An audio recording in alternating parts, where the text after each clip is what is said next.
Blake Lively was spotted this weekend in her happy place, which apparently is also when she grabs her co-stars without permission. Nuts.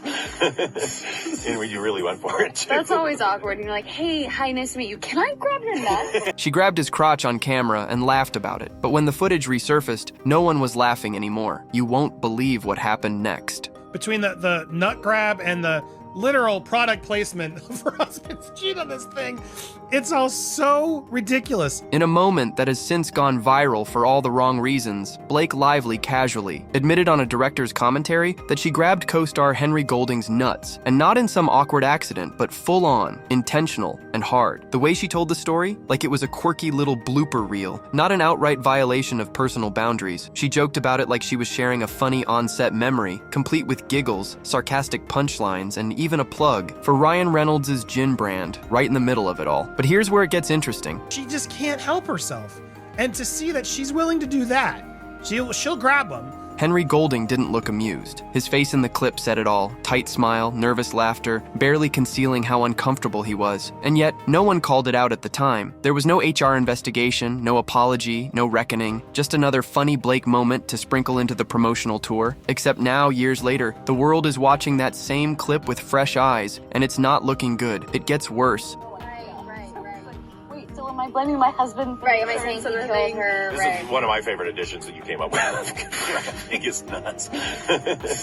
And when you really went for it, too. That's always awkward. And you're like, hey, hi, nice to meet you. Can I grab your nuts? Because if the roles were reversed, if a male actor joked about grabbing a female co-star's genitals, admitted to doing cow, and laughed while she sat there mortified, you already know the internet would explode. His career would be over by lunchtime. But Blake, she got a pass. She got headlines calling her cheeky and fans defending it as harmless banter, but not everyone was buying it, and the backlash didn't stop at the clip. Stick with me, because this next part connects everything. Really hard. But really hard? Exactly. Not because I want to, because I feel like she would. Remember we kept going like, can you...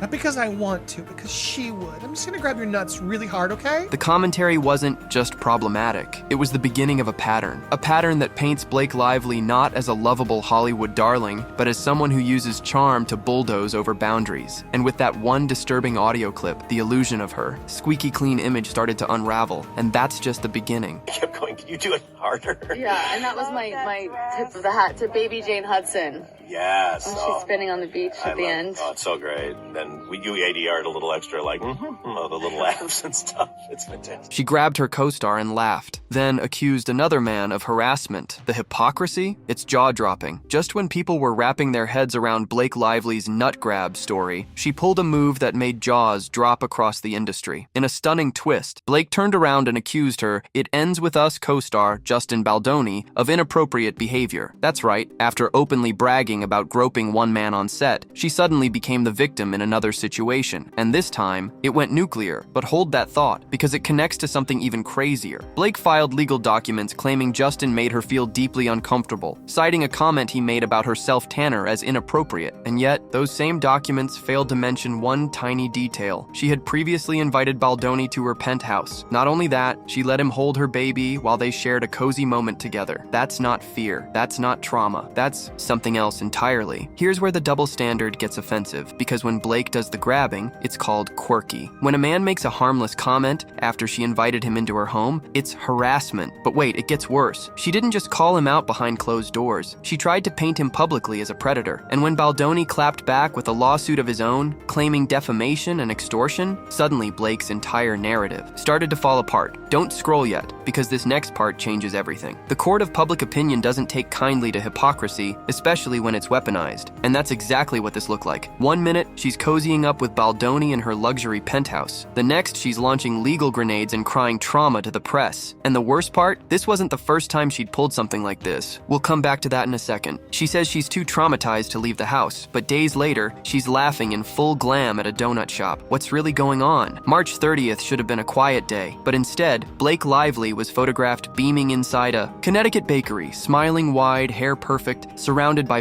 pastel cupcakes and laughing bakers. She called it her happy place. But just weeks earlier, Blake filed legal documents claiming she was so emotionally destroyed by recent events that she couldn't get out of bed, let alone walk outside. The contradiction? It couldn't be louder. In her lawsuit, Blake described herself as paralyzed by grief, anxiety, and trauma, so broken that simple tasks became impossible. Yet there she was, camera ready, posing behind the counter like a lifestyle influencer shooting a baking special. No hoodie, no tears, no signs of distress, just a polished celebrity pushing what looked a whole lot like a brand deal. But here's where it gets wild. This wasn't some private healing moment. It was a staged photo op with full lighting, media coverage, and a smiling Blake waving at strangers. People online couldn't believe it. Is this the same woman claiming she can't step outside? One user posted. Is trauma supposed to look this curated? Hold that thought, because it connects directly to her legal strategy. Blake's public appearances didn't just contradict her court claims, they exposed them. And for someone building a legal case on emotional fragility, this kind of bakery, Frolic felt tone-deaf at best, manipulative at worst. It suggested something no one wanted to say out loud, that the trauma might be real, but the timing of its public display was all too convenient. Keep watching, because the next part will blow your mind. This wasn't the only time Blake used sweets and smiles to cover controversy. There were muffins, boob cakes, slavery-themed dessert kits, and once you see how deep this rabbit hole goes, you'll never look at her Instagram the same way again. She sold slavery-themed blueberry muffin kits for $168, and if you think that's the worst of it, just wait. Let's rewind to 2015. Blake Lively, in full Martha Stewart cosplay, launched what might be the most bizarre, tone-deaf product in celebrity branding history: Black History-themed baking kits. Yes, you heard that right. For just $168, you too could bake syrupy blueberry muffins inspired by the romanticized flavors of the slavery-era American South. Complete with pastel fonts and soft lighting, it was packaged like a Hallmark card, but marketed as a celebration of Black history. It sounds crazy, but it's true. Critics slammed her instantly. What part of slavery screams muffins and gingham? One headline asked. It wasn't just offensive, it was surreal. But here's where it gets even weirder. That wasn't even her most questionable baking move. A short time later, Blake baked a cake shaped like boobs for her 1-year-old daughter's birthday. That's right, a boob cake. For a toddler who couldn't even speak yet. Her justification? It's funny. Her fans? Not amused. But hold that thought, because there's more. These bizarre baking stunts weren't isolated incidents. They painted a clear picture. A woman who uses domesticity as a PR shield, baking her way through controversies while carefully curating a quirky, relatable image. But the truth is, when you look at the timeline, many of these stunts coincided with scandals, lawsuits, or rumors, almost like distractions. So when Blake started claiming she was too traumatized to function, but still found time to film baking videos and flash a smile at a donut shop, people remembered the muffins and the boob cake, and they started to ask questions. Stick with me, because this isn't just about cake, it's about credibility, it's about control, and it's about a pattern of using quirk to dodge accountability. You won't believe how deep this goes, and what happened when her carefully frosted image collided with something she couldn't control: real consequences. They said it was just acting, but behind the scenes, Blake Lively was crying from laughter with Justin Baldoni while holding her baby. It started with giggles. On set, Blake Lively and Justin Baldoni shared the kind of laughter that wasn't just friendly, it was intimate. The kind of laughter that lingers a second too long. The kind that makes crew members raise eyebrows. According to insiders, Blake wasn't just enjoying her time filming It Ends With Us, she was emotionally unraveling in real time. And at the center of it all, Justin Baldoni, a married man, and not just her co-star, but also her boss. But here's where it gets even messier. Blake didn't keep things professional. In fact, she invited Baldoni into her private penthouse. And it wasn't just a casual cast dinner or rehearsal meeting. She was holding her infant child during the visit. Think about that. A married woman inviting a married man into her personal sanctuary, cradling her baby like a family member, all while allegedly forming a deep emotional bond. That's not just method acting. That's a blurred line turning into a highway. And just when you think it can't get any worse, she later accused him of making her uncomfortable, after initiating closeness, after filming hours of flirty scenes, after inviting him into her life. People began to wonder, was she really a victim here? Or was she trying to rewrite the script after things got complicated? Because the emotional affair, it wasn't just gossip. It was documented, dissected, and even included in a behind-the-scenes documentary where journalist Mia Shaker hinted that something very real happened between Blake and Baldoni. Don't scroll. Yet, because this changes everything. This wasn't Blake's first on-set flame. From Penn Badgley during Gossip Girl to Ben Affleck in The Town, There's a pattern. She meets a co-star, sparks fly. Then comes the deep emotional connection. So when Blake claimed trauma after this latest one imploded, people weren't buying it. Because if it walks like an affair and laughs like one too, maybe it's not just acting. I'll burn down the house and her career. That's what Ryan Reynolds allegedly said when he found out. And that's when everything spiraled. When Ryan Reynolds discovered Blake's emotional entanglement with Justin Baldoni, he didn't just get angry, he detonated. According to insiders, the moment he learned the full story, he said something that sent shivers down everyone's spine. I'll burn down the entire house. I'll burn down her career. This wasn't heartbreak, it was rage. Not heartbreak over betrayal, but fury over brand damage. Because Ryan Reynolds doesn't just play the perfect husband, he built an empire on it. The internet's favorite Canadian, the witty Deadpool dad, the aviation gin mogul. His entire public persona revolves around being the charming, loyal, family-first guy. So when Blake's emotional affair started making headlines, it wasn't just a marital issue. It was a PR nightmare, a crack in the mask. And Ryan, he was willing to do whatever it took to keep that mask from falling. But here's the twist. Instead of trying to repair their relationship or protect their children from media fallout, Ryan reportedly became the mastermind behind the legal attack. Sources claim he pushed for a gag order, not to shield Blake or their kids, but to silence the scandal and stop the bleeding of his carefully curated brand. He wasn't fighting for forgiveness, he was fighting for control. Stick with me, because this next part is even darker. Candace Owens, never one to hold back, called Ryan out as a manipulative narcissist who uses lawsuits not to resolve, but to punish. And she's not the only one who thinks so. Apparently, Ryan even fast-tracked a hit piece in the New York Times to smear Baldoni before he could present his side of the story. The same Ryan who posts sarcastic tweets about his wife's cooking was now waging full-scale psychological warfare behind the scenes, and that's when the illusion shattered. This wasn't a love story gone wrong, it was an ego war waged by two people obsessed with appearances. One was crying trauma, the other was playing chess with lawyers and media outlets. And in the middle of it all, 4 kids, a billion-dollar brand, and a marriage built more on optics than actual connection. What if Blake Lively wasn't Ryan's soulmate, but his strategy? What if the perfect marriage was just a perfect illusion? For over a decade, Ryan Reynolds and Blake Lively were Hollywood's golden couple. The red carpets, the witty tweets, the curated holiday photos with their 4 children, all dressed in coordinated Gap sweaters. It was so perfect it almost felt fake. And now, thanks to leaked footage, lawsuits, and insider commentary, people are finally asking the question no one dared before. Was this marriage ever real? Because here's where things start to get weird. Sources close to the couple now claim their entire relationship may have been a long-term PR arrangement, that Blake wasn't just a wife, she was a beard, a strategic partner in image building. A perfectly photogenic co-star to help Ryan maintain his squeaky clean family man brand. And suddenly, all the awkward interviews and zero chemistry appearances start to make sense. They looked like a couple reading from cue cards, not a couple in love. But listen to this. Compare Ryan's cold sarcasm when talking about Blake to how he gushes about Hugh Jackman. Not just admiration, devotion. He's called Hugh the best part of his career, his emotional support system, his everything. They've staged kisses, exchanged romantic jokes, shared more chemistry in one press, tour than Ryan and Blake have in 10 years of marriage. And when you stack those clips side by side, the internet couldn't help but notice. Maybe Ryan didn't marry his soulmate. Maybe he married his publicist's idea of one. It gets crazier. While Blake baked boob cakes and filmed quirky Instagram videos, Ryan was orchestrating press hits and pushing legal action. All of it allegedly to maintain the narrative, Reynolds' terrorist role model. And now that it's crumbling, neither of them knows how to switch gears, because they didn't fall in love with each other. They fell in love with the image they created, together. Don't scroll yet, because this next part isn't just awkward, it's explosive. The cracks were there the whole time. The fake smiles, the passive-aggressive tweets, the deadpan interviews where Blake seemed like a prop instead of a partner. And now, with scandals mounting and their glossy love story falling apart, we're finally seeing what was behind the curtain. Two people so obsessed with perfection, they forgot how to be real. Forget Blake. The emotional core of Ryan Reynolds' life might just be Hugh Jackman, and the signs have been there all along. This isn't clickbait. This isn't speculation pulled from thin air. The most emotionally honest, deeply affectionate, and weirdly flirtatious relationship in Ryan Reynolds' life doesn't involve Blake Lively at all. It involves Hugh Jackman. And once you start connecting the dots, the public dynamic between Ryan and Hugh starts looking less like a bromance and more like a buried love story. You won't believe what happens next. Let's talk facts. Ryan has gushed endlessly about Hugh over the years, calling him his anchor, his emotional support system, and even the best part of his career. But when it comes to Blake, it's sarcasm, backhanded jokes, and the occasional birthday roast on Instagram. Never once has Ryan publicly described Blake as his safe space, his emotional rock, or even his best friend. That's not just a slip, it's a pattern. But here's where it gets personal. In multiple interviews, Ryan has shared that Hugh gives him the space to be emotionally vulnerable, something he's never experienced before. Think about that. Not with his wife, not in therapy, but with Hugh. And meanwhile, Blake, she's stuck baking pastries for the family photo op, playing second fiddle to a friendship that looks suspiciously like something more. And we're not done yet. From staged kisses on talk shows to suggestive banter at red carpet events, the Ryan-Hugh dynamic toes the line between playful and performative. But as Blake's scandals exploded and her credibility collapsed, Ryan's emotional investment in Hugh seemed to deepen. So much so that some insiders now believe the rage Ryan felt over Blake's affair with Baldoni wasn't just jealousy, it was fear. Fear that his own secrets might come to light. Stick with me, because this flips the whole narrative. If Blake was the distraction, the beard, the Instagram-friendly decoy, then Hugh might have been the emotional constant all along. And now that the public is finally noticing the chemistry, the question becomes, was this whole marriage built to hide something Ryan couldn't say out loud? This wasn't a plea for protection. It was a chess move, one designed to destroy careers, silence truth, and control the narrative. When Blake Lively filed legal action against Justin Baldoni, the headlines screamed,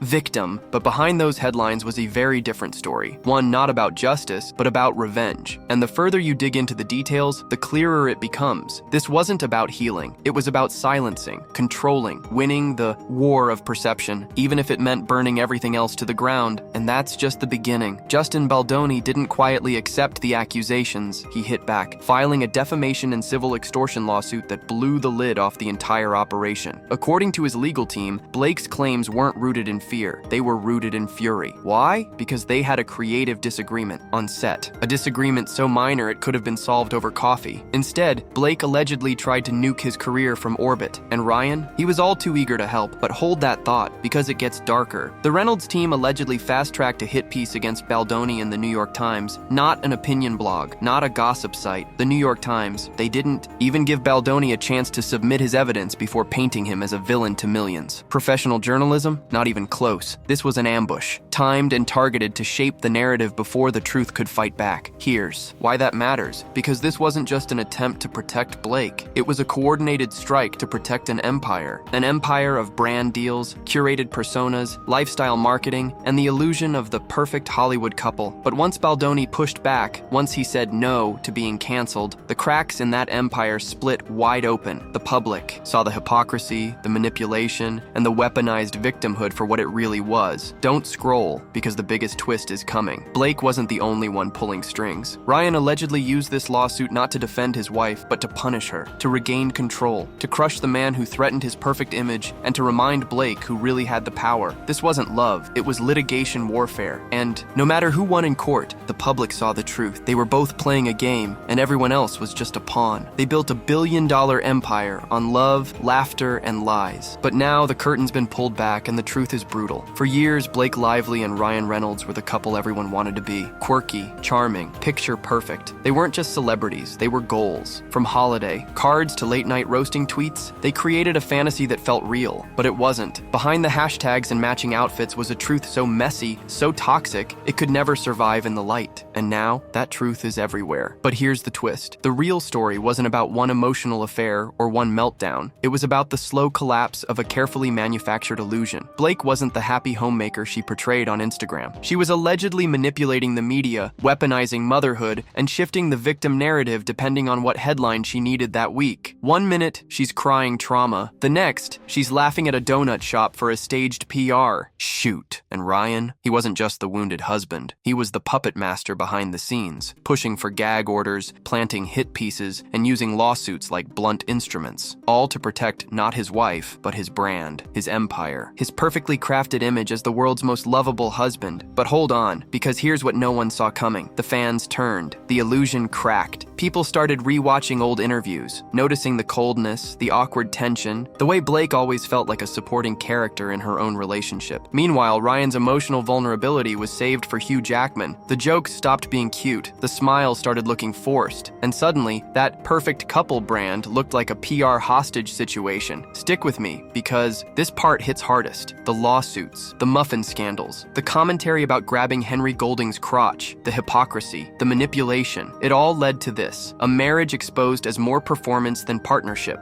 a billion-dollar house of cards built on curated content and emotional smoke and mirrors. And as the final cards fall, we're left with two people so obsessed with control, they couldn't see they'd lost it. So next time you see a perfectly timed baby announcement or a candid bakery photo, ask yourself this: is it love or just another Hollywood illusion waiting to shatter?